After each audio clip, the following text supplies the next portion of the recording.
I'm Lisa Birnbach for Howdini.com. Can your marriage survive an affair? What if you don't know about the affair? Secrets aren't always the death knell of a marriage. Esther Perel is with us. She's a marriage and family therapist and the author of the book Mating In Captivity, Unlocking Erotic Intelligence. Repairing the trust after an infidelity, a revealed infidelity. I could imagine a lot of couples could get stuck right there. But a lot of them don't. A lot of them understand that there was a huge disruption and it's painful and it was a tear, and then they mend. And they find the mechanisms that will mend. They learn to reassure each other. They learn to often have conversations that they haven't had. You know, there is a real moment that often happens in my office that is uncanny, where after the revelation of an affair, people start to have conversations with each other that they haven't had in years. And it's painful, and they go 1 minute, I can't without you, don't leave me, and the next minute is get the hell out of here, who are you, I never want to see you again, and there's a myriad of 10 different feelings happening all at the same time. And at the same time, they have not felt as alive with each other. You know, it is not black and white. There are stages to rebuilding the trust.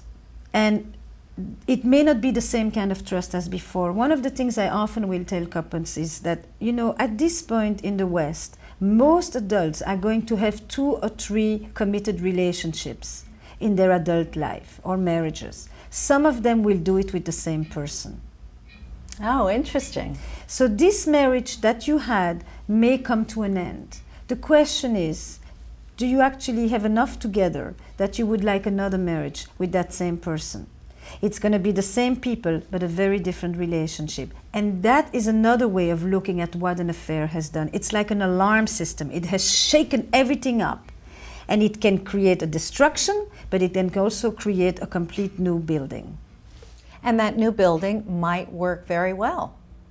That new building will be sometimes more sober, a little bit less naive and idealistic, but often more solid, often more solid. The question is to see the couples 5-10 years after an affair, and to see those for whom it actually launched a different edification between them, and those for whom that thing remained, the thing in between that they will never get over. They will never forgive it. It becomes the defining fact of the coupling, doesn't it? That's right. That's right. Rather than one of the many crises that a relationship may experience. How often does the person who is having the affair or has had it understand why he or she has engaged in it? America very much believes in transparency. It also believes in the need for the revelation of the affair in order to rebuild the intimacy. In other cultures, the idea that you have to reveal it all, that you have to go through all the details, isn't necessarily what is seen as the only way to rebuilding intimacy.